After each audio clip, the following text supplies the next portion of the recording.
Alice to join us now. Alice McGlashan is a natural resource management practitioner and environmental educator who lives on a rural bush property in Womboyne. She has a master's degree in environmental science and law and a graduate diploma in psychology. Alice spends her free time improving the native habitat on her property for wildlife and actively controls feral predators to protect her poultry and local native animals. Alice has developed a Facebook page and website called Nest Box Tales to support people wanting to create habitat for hollow nesting animals at their place. So I'm just going to stop my share there. Hi Alice, how are you today? Hey, good, thanks. Sorry about my little glitch there in the middle. I had a little text message halfway through and I was thinking, oh, have I got something wrong? But anyway, we're here. We're all online. We've got 22 participants, so I think we've done pretty well. Oh, fabulous. That's good. Yeah. So I don't know, please add to my introduction of you if there's something that I've left out. Yeah, sure. No, that's all good. Just a bit of a summary of what I'm going to cover today. And by the way, anyone, just if you've got any questions, ask them as you think of them on the way through, just put them in the chat, and it's kind of how it works best that you get the question answered when you've got it, and you don't forget to ask the question. Probably other people will be wanting to know the same answers as well. This webinar I've designed to support people to plan feral predator control programs, and also for people who might want to check out or figure out what native wildlife are on your properties.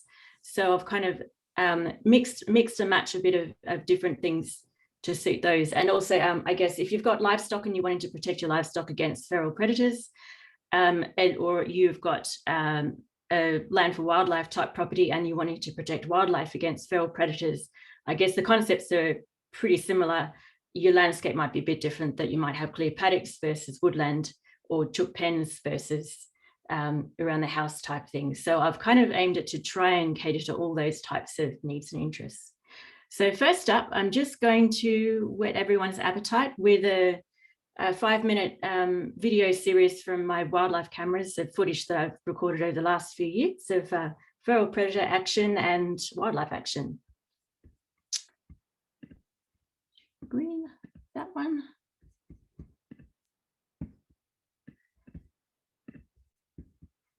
Here's hoping it goes well.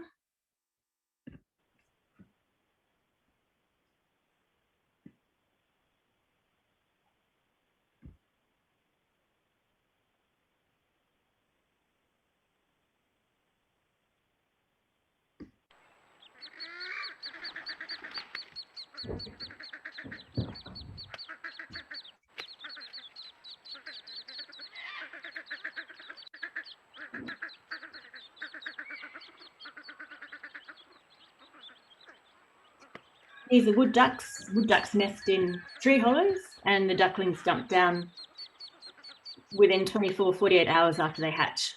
And it's okay, they rarely get injured when they land there, apparently. Lots of soft cartilage that's pretty good for bouncing. Because of feral predators around, I've made duck dam islands for the ducks to sleep on at night time. And they're pretty heavily used now that the local duck population have discovered them.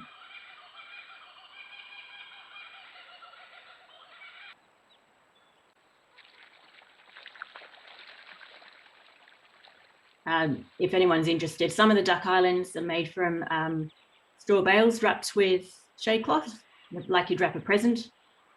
Some of them are plastic packing crates with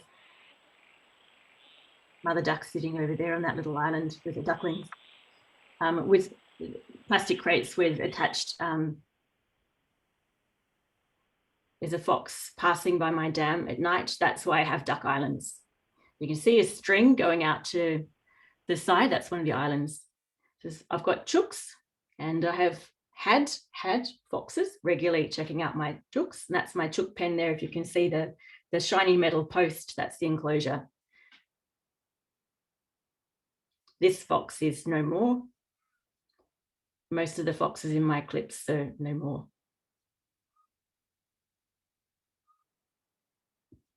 this fox passed by most nights, I discovered.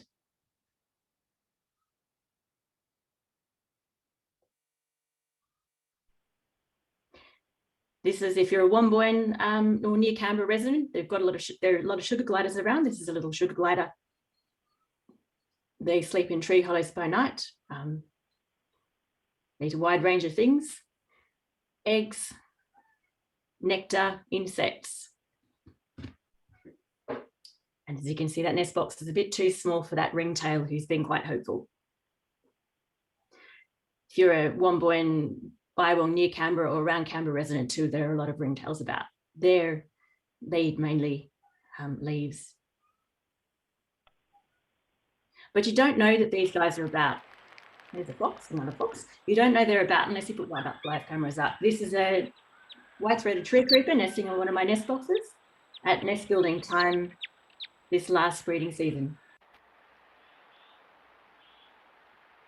This is one of my resident ringtails and its box. This box was supposed to be for rosellas, but this ringtail took it over. She's carrying a young on her belly. You might just see a glimpse of it. And she just fits in. They like boxes that just fit in this area because brushtails can't get them.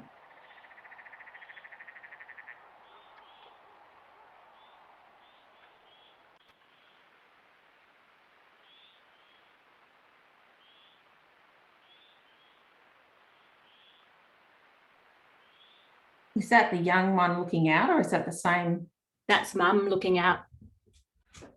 She had a really little young attached. There was one bit where you could see a bit of an extra possum hanging off, but she has it on her belly so that it stays on through that tight squeeze. This was a part of my property at the back that had 3 foxes going across the paddock.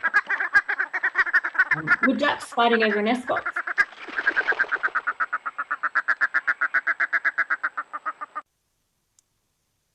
This is another side of my chook pen that had a large cat that would regularly patrol past. I breed poultry as well, so it's not great to have foxes or cats because chicks are at risk.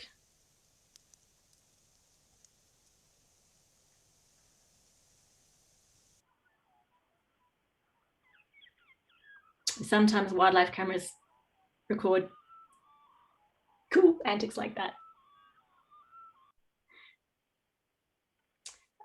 Wildlife cameras are great also for figuring out who done it, what happened. So when I came in the next morning and checked this nest box, there were a bunch of just, well, broken eggs and no mother duck around. She'd been sitting for 2 weeks. And because I had a wildlife camera installed, I was able to figure out, so the possum actually dragged the duck off the nest and tried to kill her and then ate her eggs over a series of nights. But you wouldn't know unless you had a wildlife camera up. This was one of my many foxes that were originally patrolling my property every night.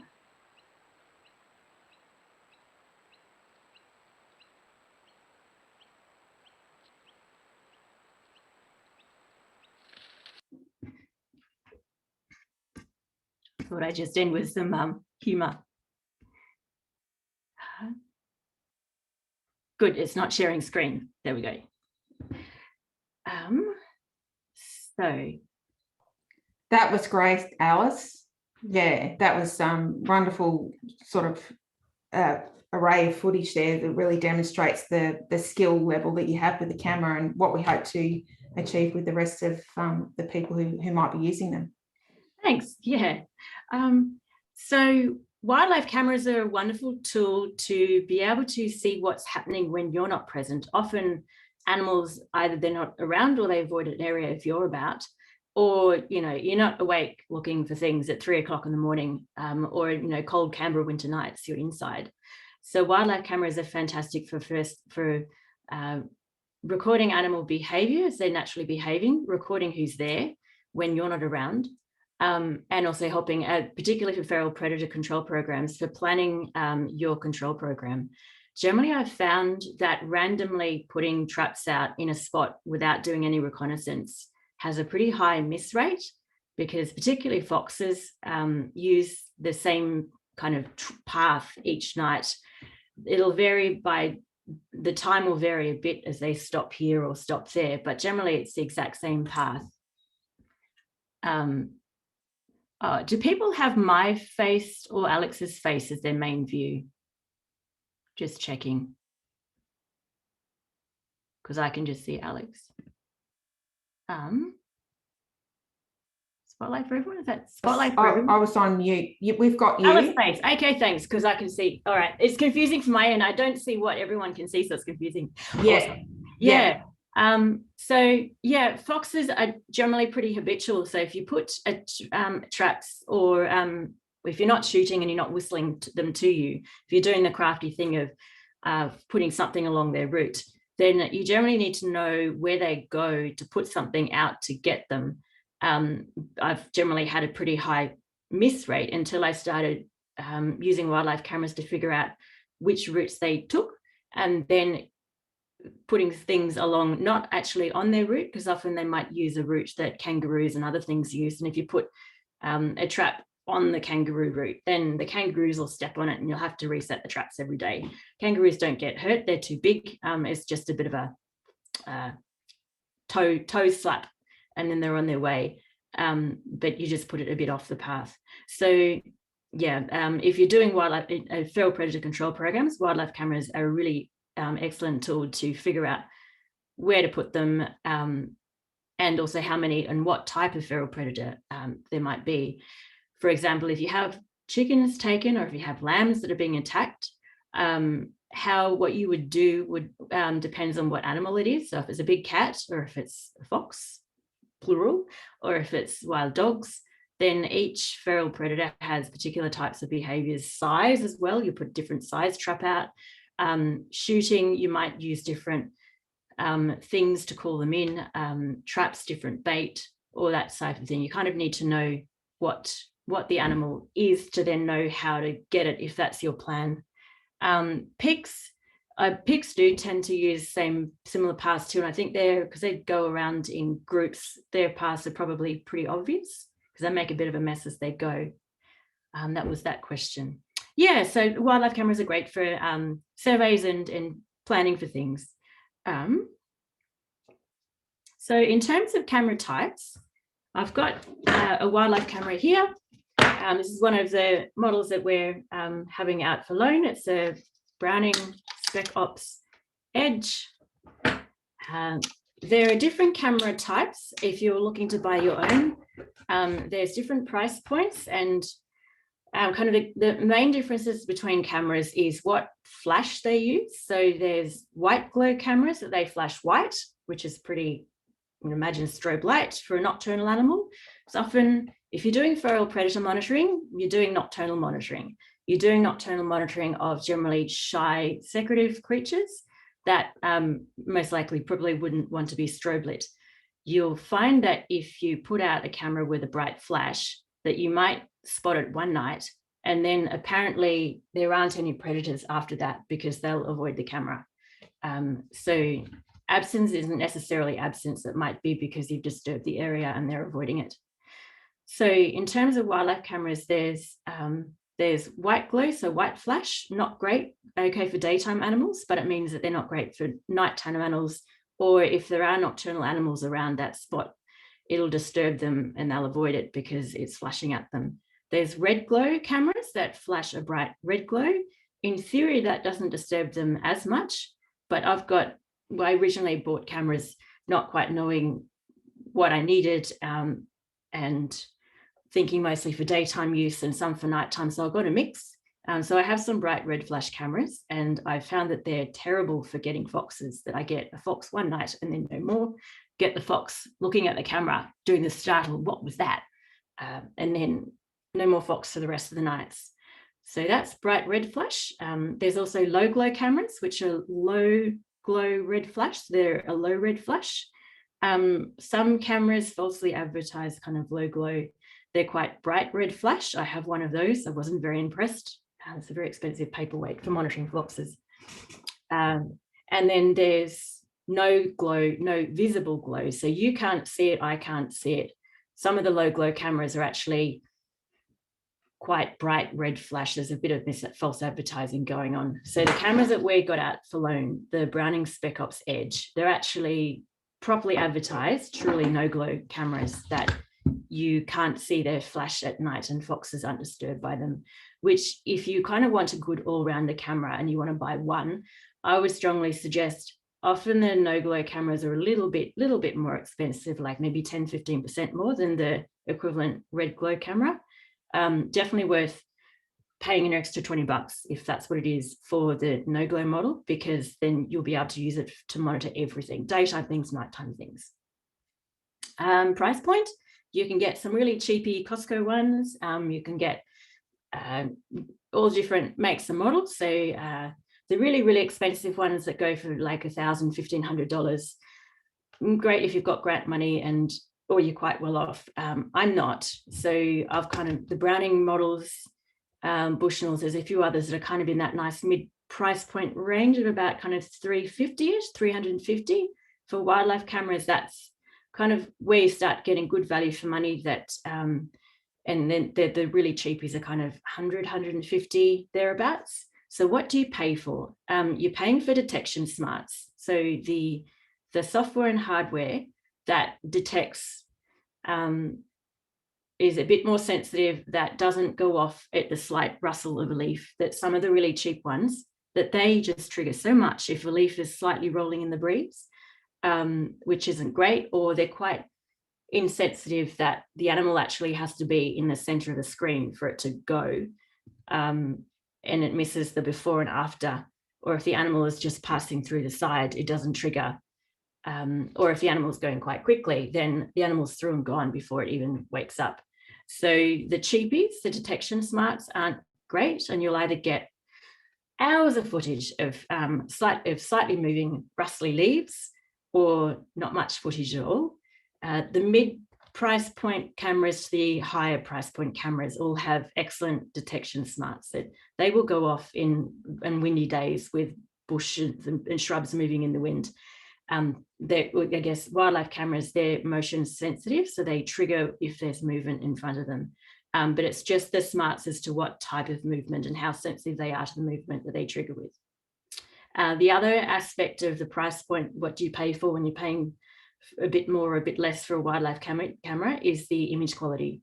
So these days it's awesome. They all do, the mid-range cameras do good video as well as stills.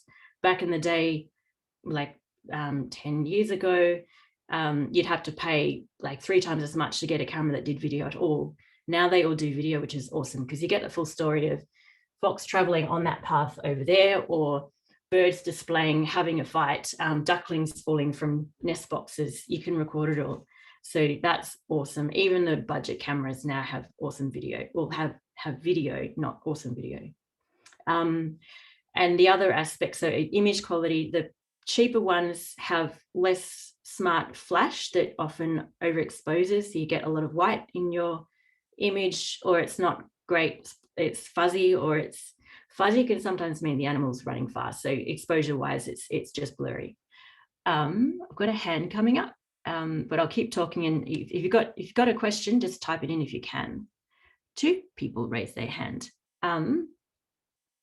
Well, if you wouldn't mind, if you've got a hand raised, love you to put a question in the chat or type in the chat with whatever's up.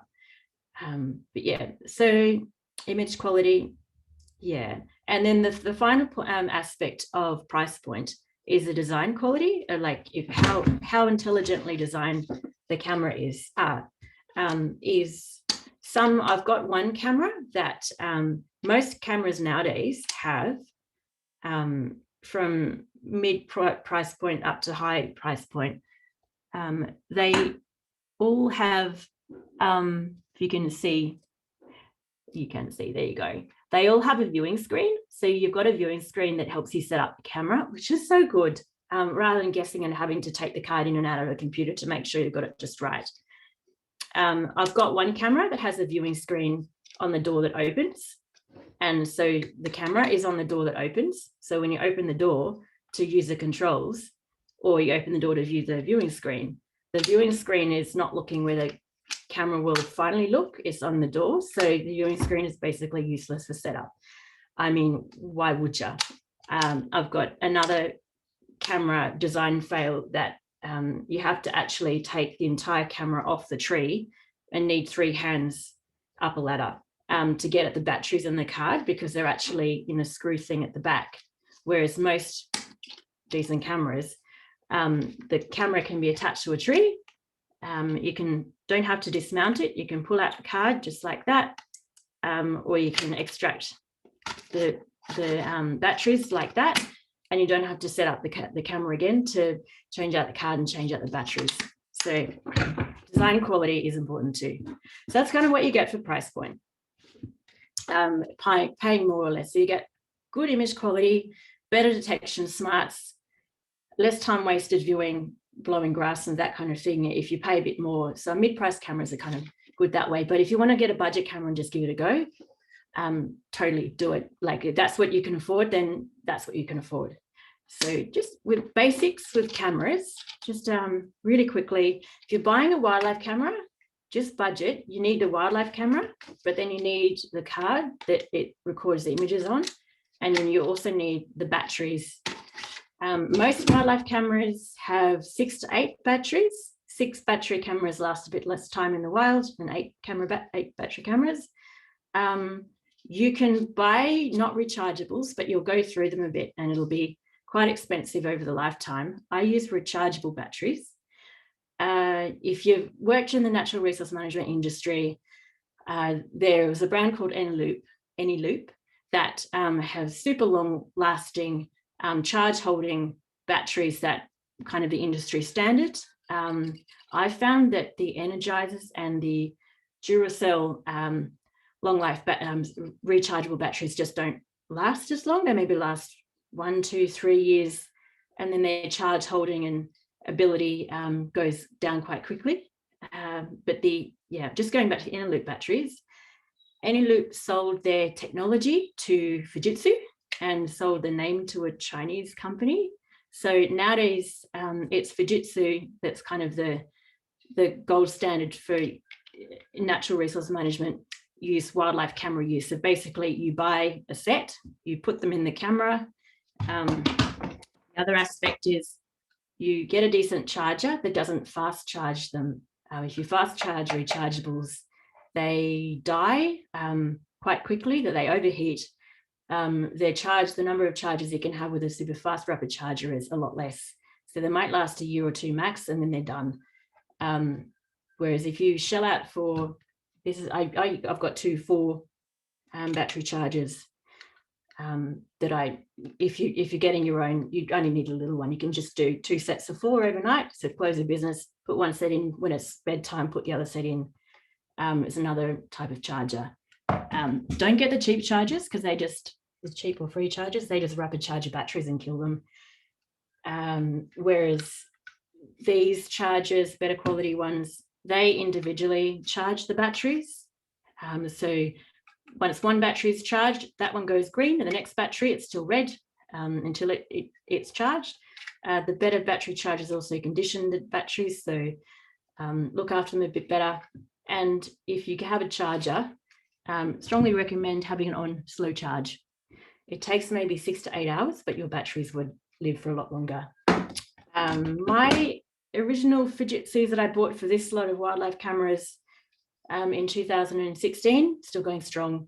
No signs of any issues. I've had these types of batteries last for a good decade or more. So if you get a good charger, if you got one wildlife camera, you can get just 1 set of batteries if you're happy to take them out and charge them overnight and put them back in, or 2 sets so that you can switch them out with fresh ones and then charge them, the ones that you've taken out, so they're ready to go. Totally up to you. So yeah, if you're budgeting to buy a wildlife camera, just also consider you'll need an SD card. I find the 16 gig ones that you often get for free fill up way too fast. 32 gig or higher lasts for many days. So you'll need an SD card and batteries and a battery charger if you're looking at doing it a bit more seriously when you get a wildlife camera. Alice, can you see that that question from Krish there? Yeah, I do. Ooh. Networks, webcam functioning. You can get security cameras that you might want to look. I'm not familiar with the latest and greatest security camera info. I know about the wildlife camera specific wildlife monitoring cameras, but I know there's some pretty nifty webcam security cameras that you can hook up to networks that are probably cheaper than the wireless able wildlife cameras. For live monitoring, yeah, that probably security cameras. But when you're looking at security cameras, also look at the flash type, depending on what you're looking for. Yeah, so the wildlife cameras that do the wireless webcam stuff tend to be 50 to 100, about 100% more expensive than the non-smart cameras. So just factor that in as well. I would go to ask security camera people about that one. How long do the batteries last for you? All right, so the batteries last for me, depending on where I have it installed. So if I have a camera installed where it's not exposed to windy blowing grass and leaves and things, just depends on where you want to look. There's not much going on, and you get kangaroos and lizards and foxes passing by every so often, like my dam cam. It'll last for about a month, and I have it recording video as well. And generally you'll find that the card runs out quicker than the batteries.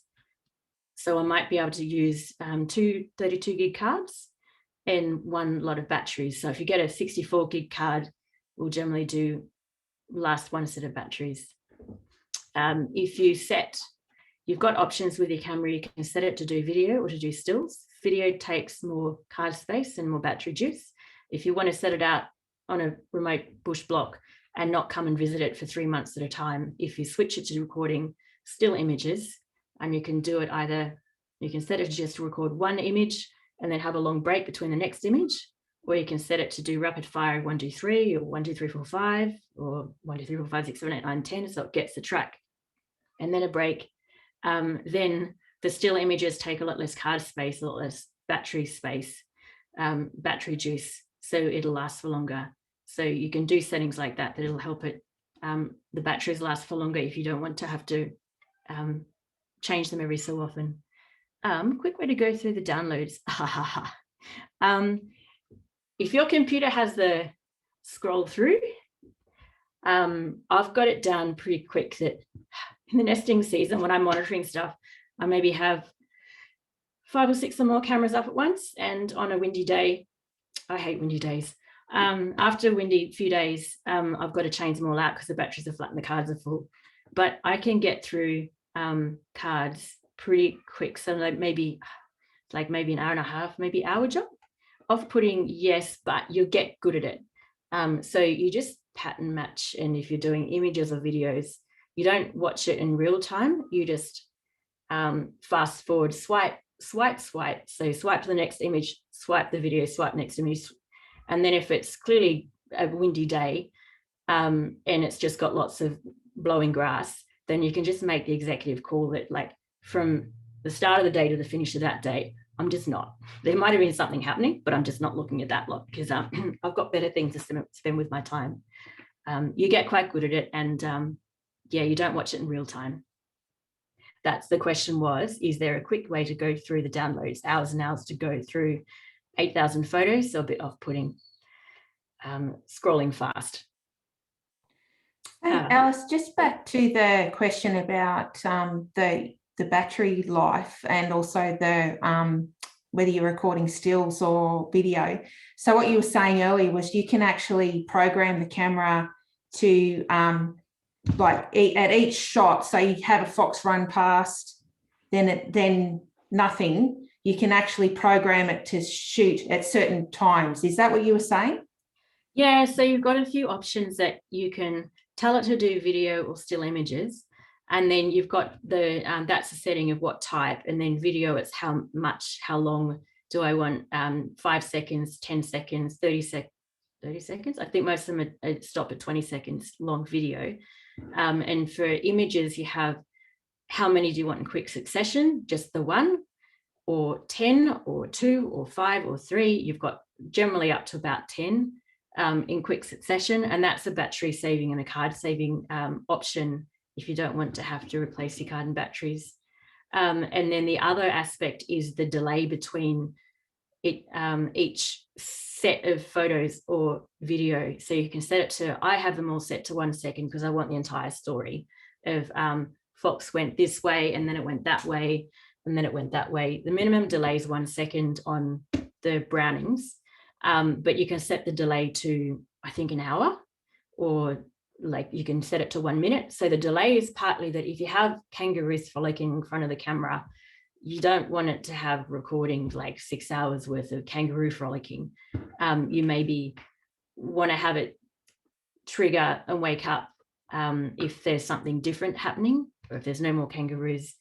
You might want to set it up to take images, say every minute, a still image, for example, and then you're not getting 10 plus 10 plus 10 plus 10 plus 10, saving battery, juice, and card space. It kind of depends on your space where you are, what's around, and what requirements you're having of it as well. But they're things that you can change. I've got a question here. I've tried still images and played with rapid fire, but I'm just realizing that still images don't catch the movements like the bird or fast movement. Exactly. What do you recommend? So I use video for catching all the stuff and the movement in between, because birds, fast moving things, if you do rapid fire, then you get the start of whatever and then it's gone. You might get, if you tell it to rapid fire 10, the video might have caught like the split second of it going off, but the still image just catches the one, and then the next 10 are blank, blank, blank, blank, blank, blank.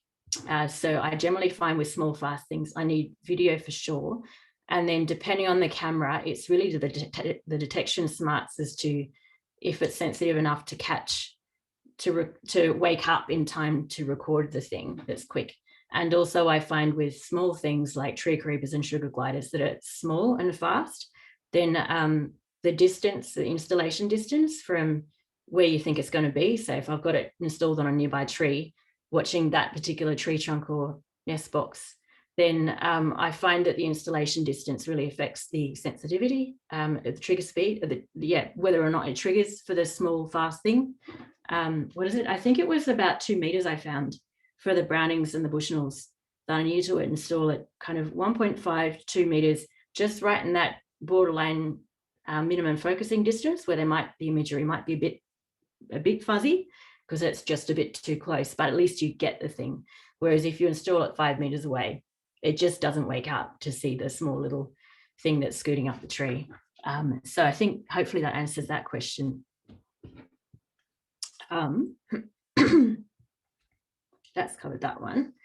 So with setting up a camera, where do I set up a camera? It really actually affects your choice of where you put the camera, often affects your success of recording the thing. If you have a target animal, if you're just doing a what is there, then there's also a good choice of, well, what is there tiny, what is there medium, what is there small, what is there large, what is there climbing trees, what is there flying, what is there crawling along the ground.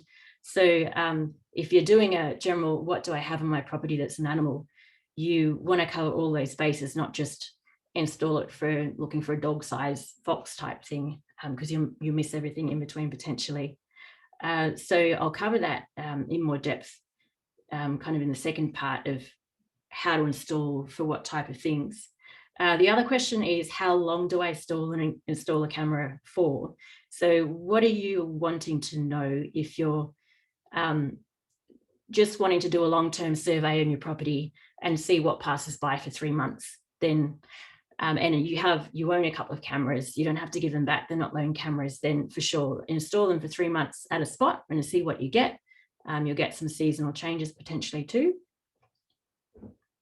If you've got a loan camera, for example, one of our loan cameras, or you've got one camera and you've got a plan and you need to get the information as soon as possible, then I generally find that 7 days is kind of as short as you want to go in terms of installation time. That if you're looking for feral predators, particularly if you're looking for foxes, they're pretty habitual. They pass along the same tracks most nights. They might have found, say, a roadkill kangaroo off on the road one night and vary their route and not pass by that bit that night because they've got the dead kangaroo. One night being miserable, gaily, cold, wet, nasty nights, and they maybe don't want to go out that night. But I generally find over 7 days, if you get fox passing by 2 or 3 nights along the same track, that's a pretty good indicator that there's a regular fox. And that's probably a good spot if you're thinking about doing controlling, that you've picked up at least one fox, because it's sometimes hard to tell them apart. And you've also picked up where its route is, that then you can use that information to find other bits of its route as well. If in 7 days you just pick up, if it's a feral predator that you're looking for, you pick up the fox just once, it could just be doing a bit of scouting, it could be a visitor. So that's probably not enough to decide I'll set a trap nearby. I've done that unsuccessfully. It's if you find the regular route, that's what you want to be looking for. So if you pick it up one night out of 7 and the weather's been a bit weird, then leave the camera out for another 7 nights and see if you pick it up. If you pick it up 3 times out of in 14 days, then I'd call that a regular. And if it's not meandering randomly, if it's 3 nights going pretty the same path, then that's, in my books, that's a regular. So yeah, if you're doing wildlife surveys, the 7 days is kind of a good common benchmark to if you're wanting to get the information fairly quickly. If you want to get a bit more in-depth information or a bit more reliable information, then install it for 14 days is a good amount of time. Separately, if you own your own camera and you want to see stuff happening, you might want to install the camera watching your bird bath every day of the year because it's fun.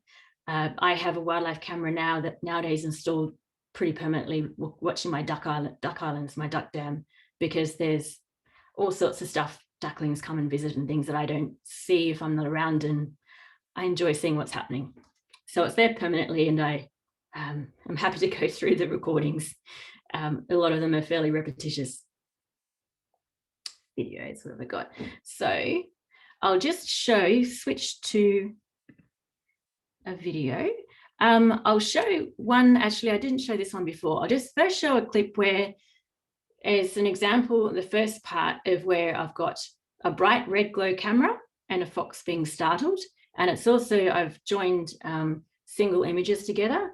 So it's an example of where you miss the fox's path and take it after that. I never saw that fox again from that camera.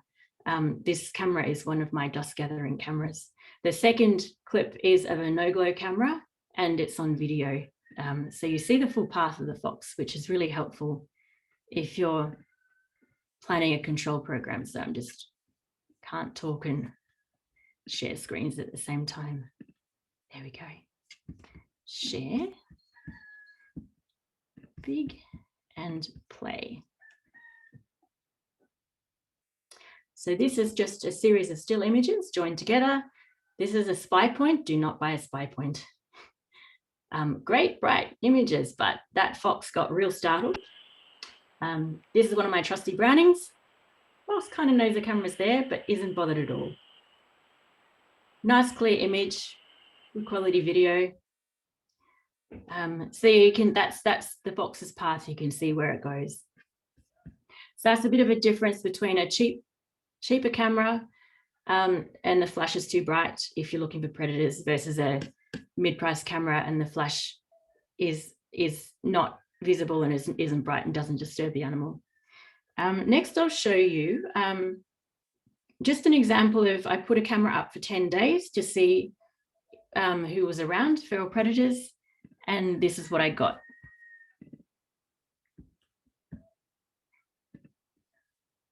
Also, this one too, I heard from the grapevine that if you put a dead fox out on the fox in an area where there were foxes, they'd avoid it. So this is a little experiment too that you do with thing, and you set up a wildlife camera to see if the thing that you hear is done. So there is and also I'd taken out one fox on this route, and I was wanting to know if there were more foxes, because I find it really hard to tell them apart. And this was an example where I'd not taken out, there were more foxes on this route. Okay, so Ginger lying down as a fox, dead fox. One of our lovely resident wallabies. Not at all perturbed about that dead fox. And if you can see the date stamps down below, 27th of the 4th, pretty regular visitors. Like lots and lots of activity down the back of my property. These foxes, by the way, are no longer. 28th. Loads and loads of fox activity. There were actually 3 foxes that passed this same route every night, virtually. 1st to the 5th. This is a really good example of a great installation location. Sometimes you get lucky and sometimes you stuff up. But it's getting lots of action, kangaroos, and a great clear view of a good area that you can see the fox path. So I use this footage to figure out where to put traps exactly, based on where the kangaroos went, not there, and where the foxes went, but slightly offset. There's a cat. This is on fast forward, by the way, if it seems a bit fast.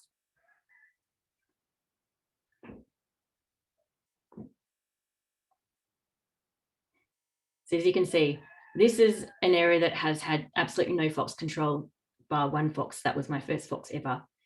So in Wombourne area, this is what you would probably have. Don't think you just have one fox that took your chickens. You probably have heaps of them around.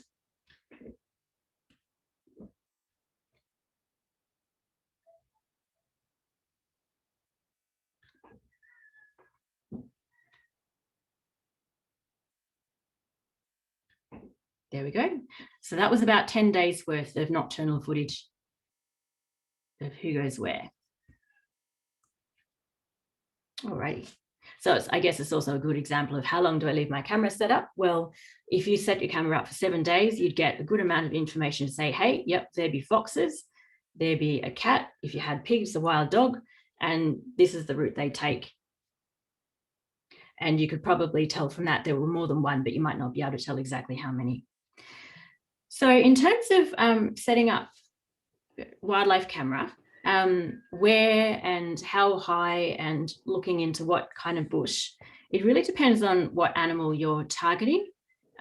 So think foxes, cats, wild dogs, feral domestic dogs, I'm meaning they tend to be shy of humans.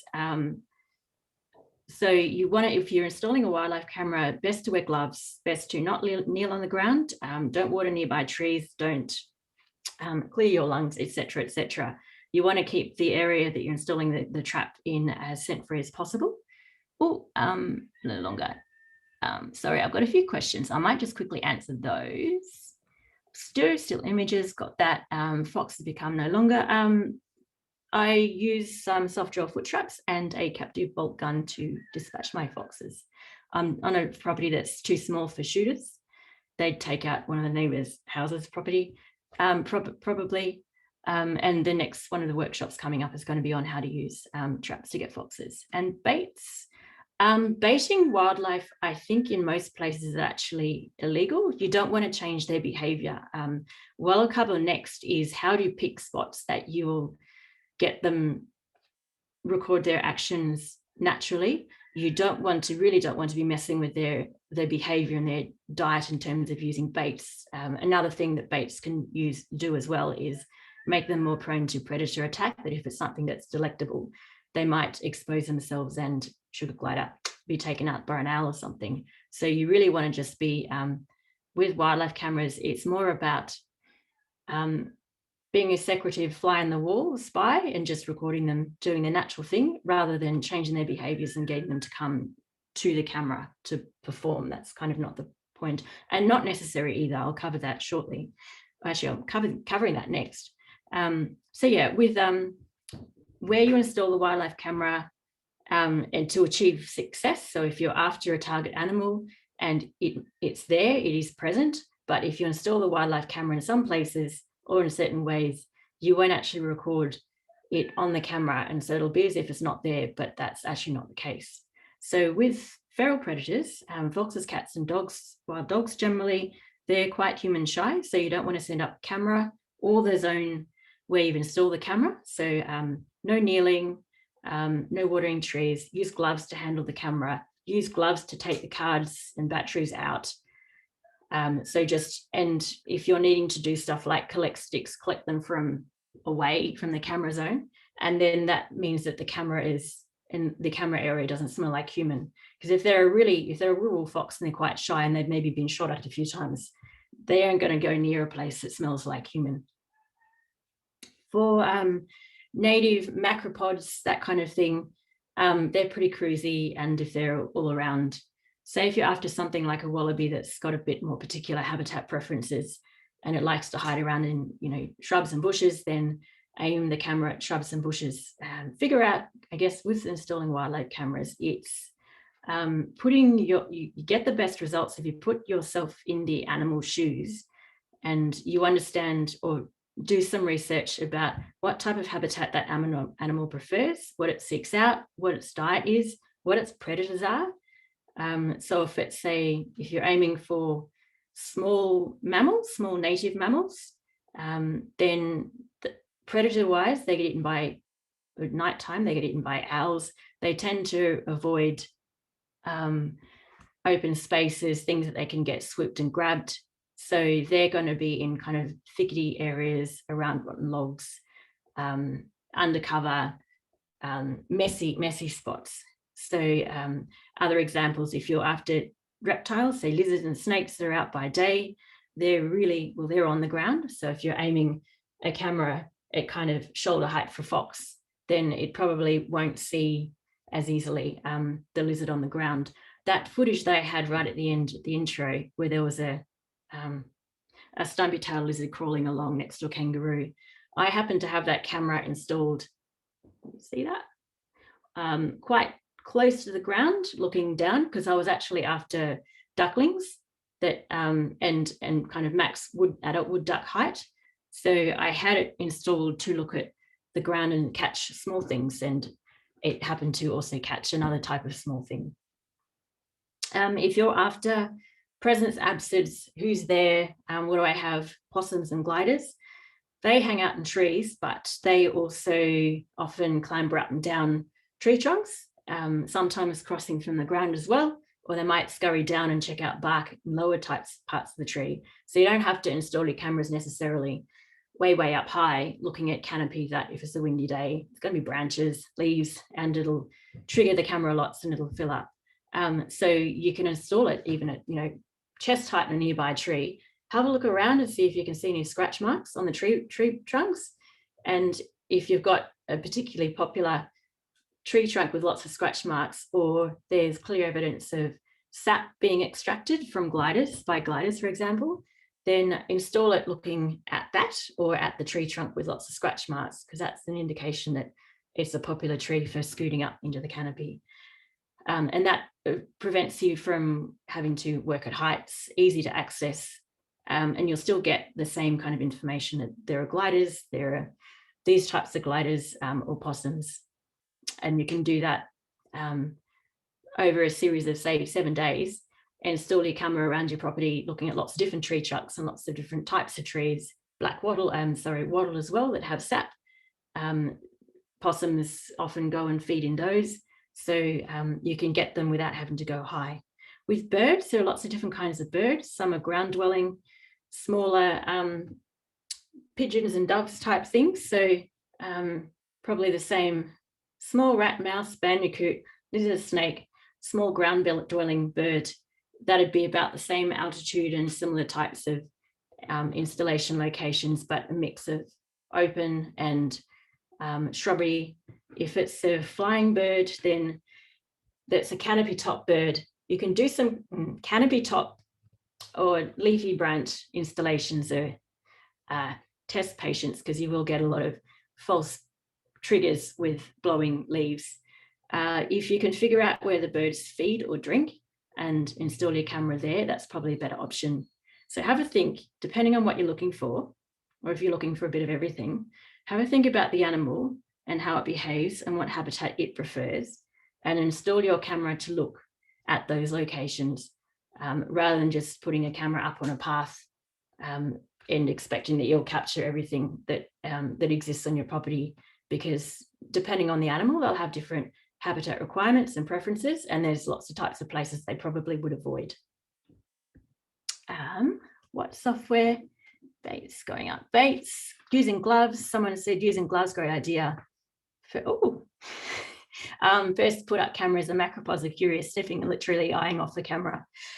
Yeah, I also find that animals do the sniffing and eyeing off cameras too if they have a visible flash as well. They do that. Oh my goodness, what was that?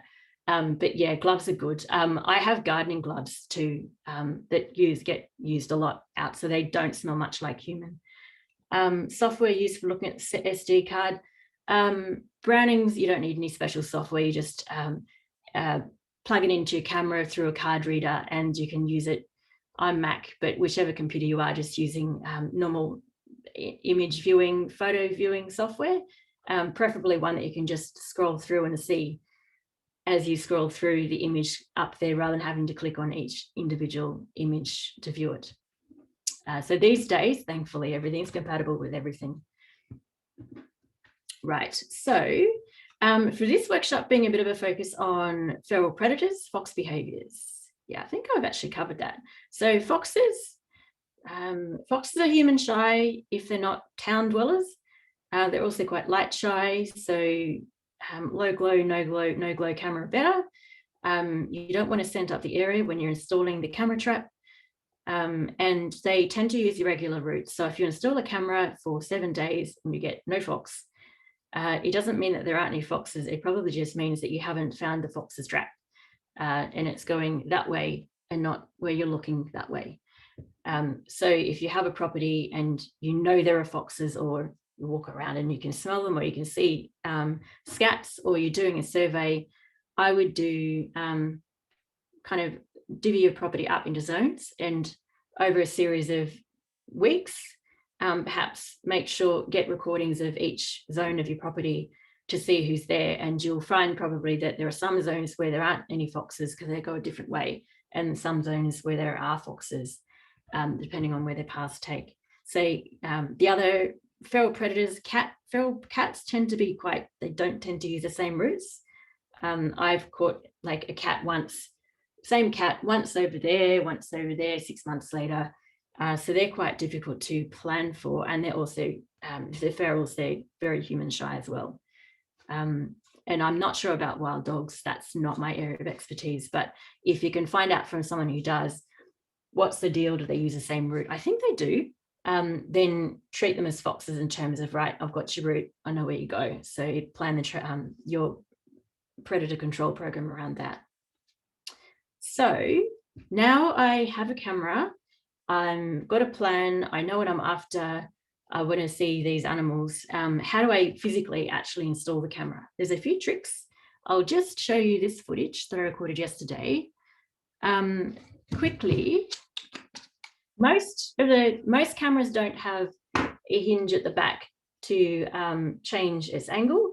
A few cameras do, but they tend to break in time. It's kind of a weak point. So most cameras don't. They kind of have this jewelry type thing that has good traction against the tree, extra sturdy back, and then you actually use sticks to angle the camera, and I'll show you in the video coming up, to where you want it to be. And once you want the camera to be, just wherever the actual camera is, you want that. If you kind of do a right angle out from that, that is where the most trigger happy point will be for that camera. They've got a fairly wide field of view, but it's generally best to get where you want that looking exactly kind of in the center, and then you catch the surrounds as well. Browning Spec Ops Edge, I think 24 meters, sensitive up to 24 meters. But if you're in bushland with clumps of grass and shrubs and trees in the way, and there's a fox that passes like a 20 meters beyond, you may catch a glimpse of it, but it doesn't give you much info. I tend to prefer using them. 5 meters is a sweet spot for the most trigger happy for medium things, 2 meters for really small, fast things. Then the 5 to 10 meter mark is kind of the sweet spot for if I'm checking out a path, then I'm aiming for kind of the shortest distance is about 5 meters up to about 10 meters is kind of where I'm planning for my field of view to capture. And that's its sweet spot for kind of medium animal trigger detection kind of things. It's every gadget has its sweet spots, and it's a matter of figuring out not what the specs say it can do, but it's more where it's optimized, what's optimum bits are. So I think I've gotten here. I'll show you a video of how to actually physically install a wildlife camera on a tree, because that takes a bit of practice. Just take your time for the first one. And maybe if you're doing feral predator monitoring, maybe do a few practices, not where, that's not what I meant. Not where your final destination would be, just to have a few practices to stuff up and scent up the area and then go to where you want to finally go. So, oops, sorry. Trying to talk and do the thing. I'm not very good at doing the thing and talking at the same time. That one, share screen, go. Big, go. All right. So first up, just put the camera around the tree at kind of the right height. I generally like looking either directly across at the height of the animal or looking down a bit at an area. This one I've set up to be kind of at a good height for a fox, which are kind of a large cat, small dog type size animal, and you're aiming for their chest, like where the main part of their body is. So that's just loosely set up, and now it's sticks. This is how you angle the camera. You put a stick above and make sure it's really tight and sturdy. I didn't do this with gloves. If this is for a predator, then do it with gloves.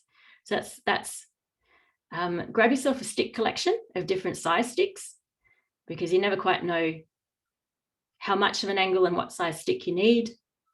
So that's the biggest stick. So this is bush version of hinges, because they don't have hinges generally. You can also angle it upwards if it's a tree that's got a weird lean that you want to actually have it looking up. You can put sticks down below to angle it up. So it's the same idea. You can put them above or below, or both. If you want to get it just, you need to get it just so. So that's how to set up a camera with sticks to use to angle it. Don't use things like leaves and stuff, because they tend to dry out and expand and contract, and it tends to change the camera angle over time. So use a dead dry stick is the best option.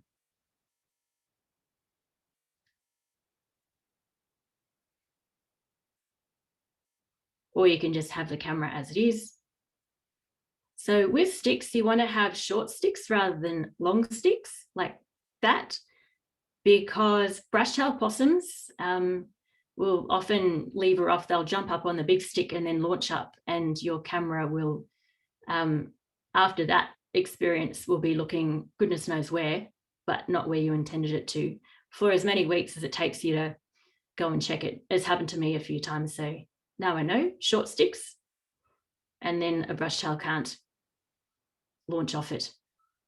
They'll go and check it out, but they won't completely wreck your installation. So that's a nicely installed sturdy wildlife camera. It's not jiggling around. That's what you want. Now with that end, you don't want that flapping around in the wind, because it could trigger your camera and just gets in the way. So you want to tie it up neatly. As many times as you need to around a tree. Doesn't need to be pretty, not in the way of the camera, just tuck it in so it's not dangling. Alrighty, so that's how to install the wildlife camera. That'll be up on our website, so you can check it out if you do a loan, camera loan, or whichever, and you just want to have a quick reminder of how do I do that. Next one. All right, so now I'm just going to go into, got a few questions. When I started monitoring foxes, where do I install the first camera? I randomly picked a good spot. I got lucky, and then I got unlucky, and then lucky again. So I would, if you're actually designing a, the question was, when you started monitoring foxes, where did you put the first camera? So I put the first camera where I knew there were foxes, because they have a pretty strong smell to me, and they also leave scats. It's like, this is my territory on the top of grasses and things. If you have a chook pen area that you're wanting to control feral predators around, then install it. What did I do? I installed it 1, 2, 3 on all sides of my chook pen zone to catch anything that was going on the tracks all around. So I put 4 cameras up, because I had 4, or you could just do 1 camera at a time, 1 week, 1 week, 1 week, 1 week, because I might pass that way, but not that way. If you've got a dedicated space, if it's your entire property, then probably just divvy it up into zones and figure out with your camera what it can see, and then I guess divvy it up into zones that you can record action for all of your property, I guess, over time, or do one area at once. That I found that I had 6 different fox tracks across my property. Mine's long and skinny, and they cross long and skinny kind of. So I took out the foxes at the back, but then I couldn't tell the difference. I didn't know if they were the same, but then there was another fox track going near that at the back, and then also a bit halfway, and then also around the chook pens. So I had, I think, 4 to 6 different fox groups on my crossing my property that I couldn't tell from wildlife camera footage if they were the same or different ones. But I could only tell once I'd taken out the back ones, then I took out the near back ones, then I took out the middle ones, and then finally figured out how many there had been by elimination strategy. All right, so how do I install a wildlife, or where do you install a wildlife camera? One of the key factors is, if you can choose, but it's okay if you can't, if you've got a place that you're wanting to check out who's there, and you've got part of it that has low shrubby bushes and long grass, and you've got part that's it doesn't work for all animals, because some animals will actually prefer to be in the protection and not in the not protection. But this is just if you can pick. You'll have long grass, bushes, so if there's a bit of wind, they'll just be going crazy. And then nearby, not long grass and not bushes. And if it's windy, then the camera won't trigger a lot. No matter how good a camera is, it will still trigger with dancing, dangling branches and waving grass. So I'll just show you. This is, don't go out and think I can't. Just know that if you do install it with waving grass and shrubs, then enjoy the still calm days, and just know if there's been gale force wind come through, that the camera won't be recording anything after that day until you go and change the batteries and card, because it'll just be full. And that's okay. But don't rely on it recording things after that, because it won't be. So here's a bit of an example from yesterday. Windy day. So if I had a camera looking at that zone, or even low down, it'd just be triggering a fair bit. Especially looking at those blowing shrubs there, that's movement. Cameras are motion sensitive, so they'll be triggering for that. But that may be where the animal is that you want to record. So just be aware that that's a limitation. Yeah, nice long grass dancing. Locals to me may know exactly where this is. But if I was wanting to, say, record kangaroos and foxes going past, and I don't need to install it in that location, I can perhaps install it here, looking at this angle up there. And see, the center point isn't where the wavy grass is. It won't tend to trigger with things moving at the edges, but it will tend to trigger if there's things kind of in the middle that are blowing. So if you have a choice, think about that when you're installing. or just be aware of the limitation of your installation location either way.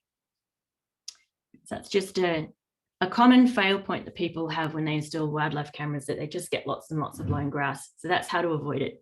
Pick your installation location. So this next footage, let's check to see if I've got any questions. Here we go. I have to kneel because I somehow, if I have to kneel because somehow I suddenly got old, absolutely. And there's people that can't squat. Would placing a plastic sheet on the ground work to stop the scent? Absolutely. So if you've got animal feed bags, like chook food bags, lamb feed bags, then totally. If you don't want to, can't squash, then absolutely put a bag down that doesn't smell like human, and kneel on that, and that's fine. And put your stuff down on that if you need to just make a bit of a workspace. That's absolutely, it's a great idea. Share screen. That one. Okay, so here's footage of my chook area and some suggested kind of ideas of where you could install a wildlife camera. Say I think I might have foxes visiting my chook pens at night, and I want to know if there are any, and who's visiting where and when, and where I might want to install fox traps if I wanted to get them. In this area, I don't have any old mature trees to install cameras on, but you can put them on star pickets too. You just, you can either wire up like a piece of wood as a backing, or you can put them on kind of the flat side of the star picket. So, bit of a look around to chook pen area. So just thinking you're a fox and think fox height. So I'm looking around thinking where I can install a camera to record the antics of something that's small dog, large cat size. So when I'm installing it, it's kind of seeing field of view, have a think. Another star picket here that I could install in recording action if anything is. I don't know if there is anything. You need to clear all that stuff out from in front of the camera though, because that'll cause it to trigger. So you could install it, it's like there, that's catching some movement.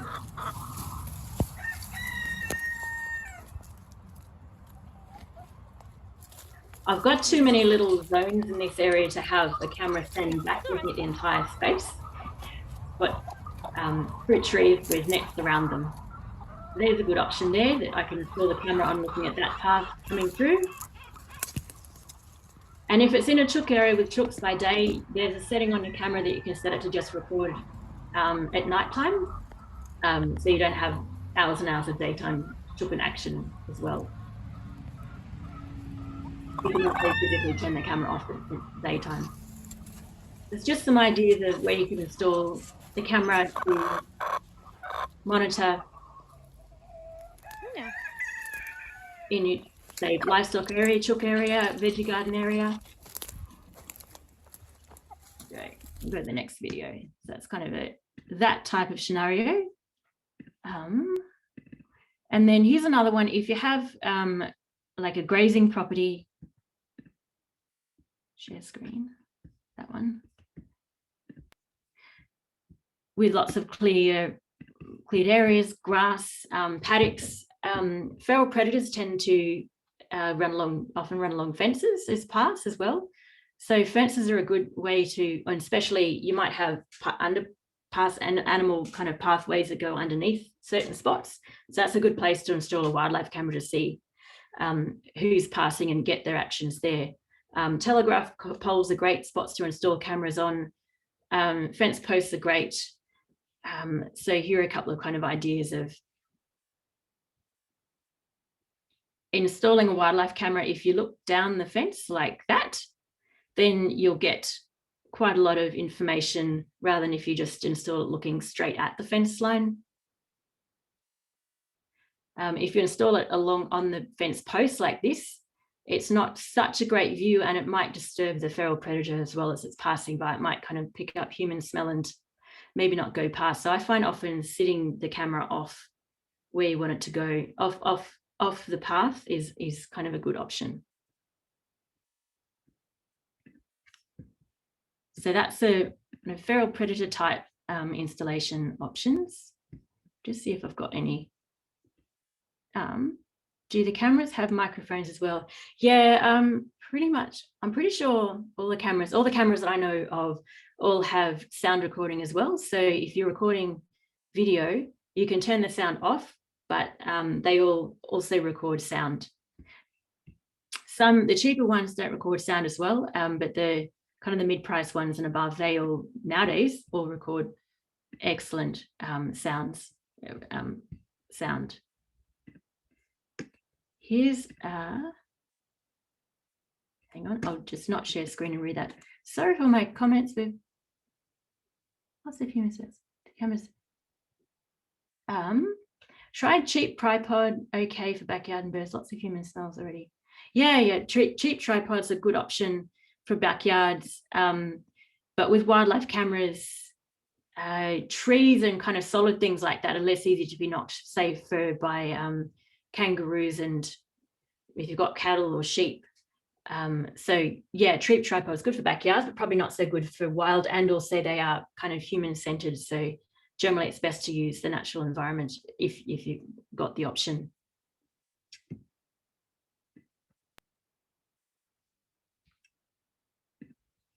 Oops. That's weird.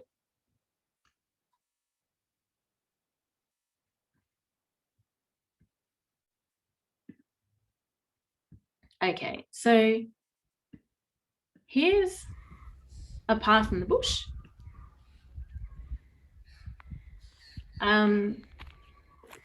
Or just call it an animal track in the bush. And there's a few different loads of different installation options along here, depending on what you're after. So here's one good option if you're looking for kind of small dog, cat, macropods. If echidna size, it'd have to be fairly close, and it's got a nice clear view. Here's another tree, is another option potentially, but have a look. It's got kind of branches and stuff in the way. I tend to prefer not to damage the environment by removing branches, so if possible. So I'll maybe pick a different spot and not that spot, because that'll trigger the camera. Coming up, here's another tree option to look at the path. You can see who's coming by the path. That tree there is a bit far away trigger-wise, so a bit far off the path, and it's also got bushes in the view that miss some of the further away stuff, so probably not that spot. There's another tree option along the path. Yeah, so that's not that spot either, because it's got a limited view of the path, screens in the way. So there's another option, but that's got flash at night. It'll illuminate all that stuff quite weirdly and get some backscatter. So if you can get a clear view, is better than having things like that. If that's an option, if it's not an option, don't worry about it, it's all good. This view, that view is great. Look at that nice clear view of the path, close and far.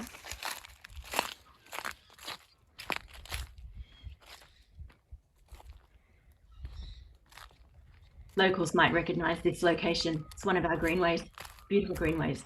Here's another tree option. You could install it quite low to get really small things. That's a great view.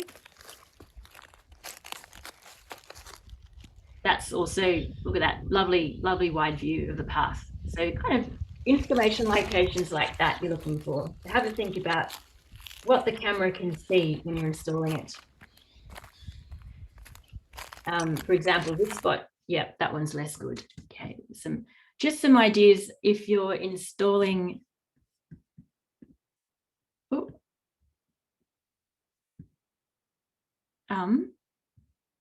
I seem to have. Am I still in? No. So we can see your whole computer screen now, Alice. I've got. It's done something weird and closed my actual me thing. Okay. Show video panel. Oh, here we go. Okay, all right. At least I can see me again. So just Right. stop your screen share for a little bit. I don't know if it'll let me come back in though, pause share. It's not, it's being weird. Here we go. There we go. All right. Thank you, Alex. And then there's a resume share. Yeah. It's been weird. All right. So I've done that and I've done that. I've got Yeah, so we're still seeing your full screen. I've got screen share as paused, but that's okay. I've got one more. Here's an example. Resume share. Can you see that video? Yeah, that's better. Awesome. Here's an example of a path with long grass. So if I had a camera looking at this, other than on a very still day, it would probably trigger a fair bit. If you have the choice, then good to pick a different spot, and hopefully I'll scoot. Yep, I'll scoot now. You can see that there is choice, so we can put it going, not quite there, there's a bit more grass there. So I've got an installation spot up here. That's a nice tree trunk that looking there, clear that little bit of grass out in front. Yep, there we go. That's not going to trigger. So it's not in the kind of the 3/4 part of the frame or kind of middle center of the frame. That's nice and still, and that won't trigger. And you won't have hours and hours of wavy grass footage. My Zoom's being a bit weird, so I'll just scoot through these. All right. There we go. If you're doing wildlife surveys and you want to know, you're looking for little mices, little rodents, little lizards, echidnas, then lots of things like hiding or running along linear features in the bush, so they're not kind of exposed.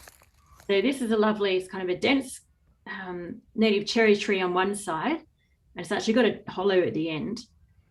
So it's a nice linear feature.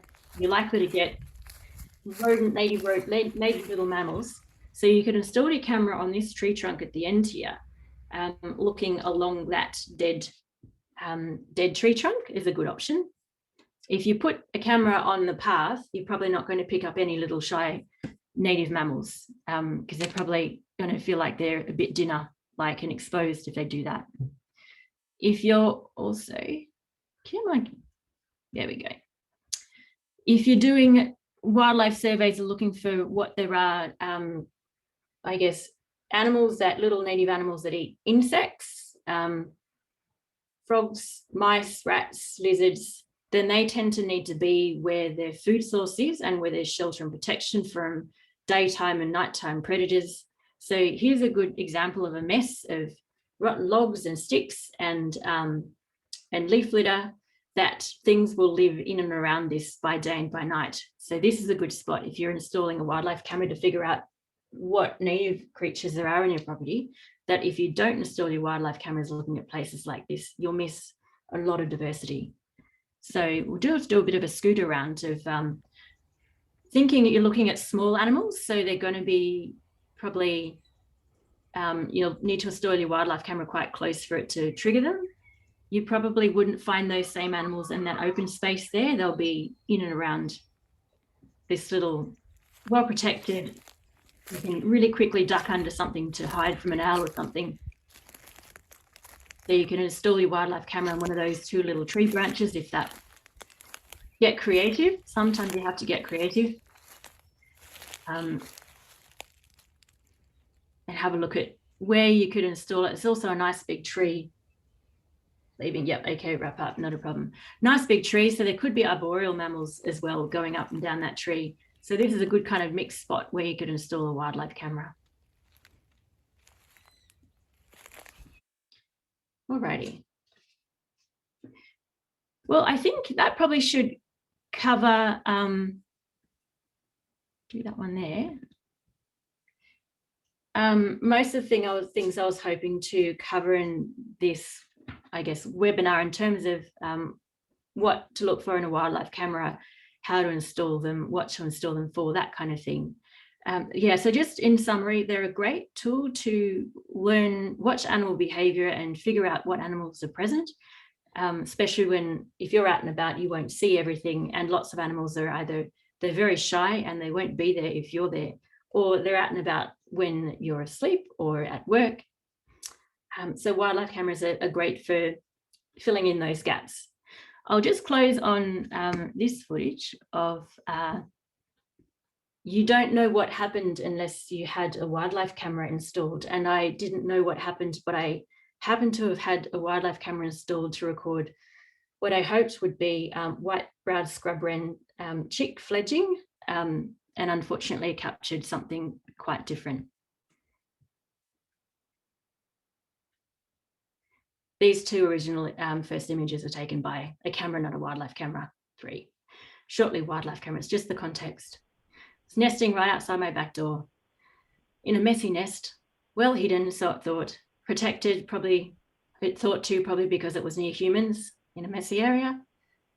And it had spent the last 3 months building a nest, laying eggs, raising a chick, and the chick was partly feathered and almost ready to fledge. And this is what happened. I don't own cats.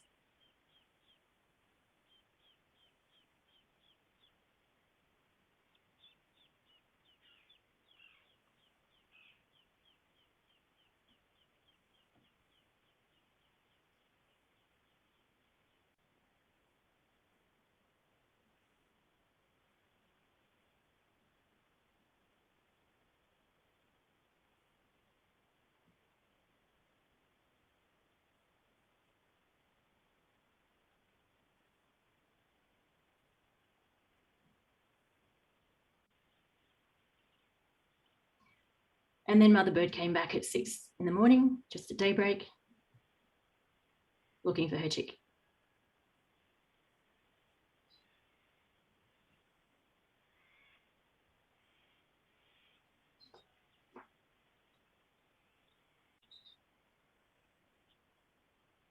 She came back on and off throughout the day.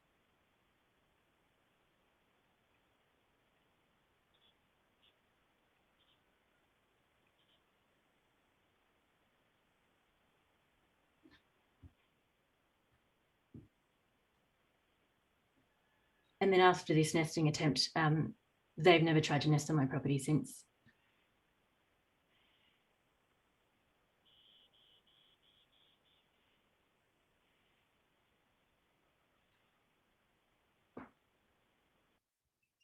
Cool.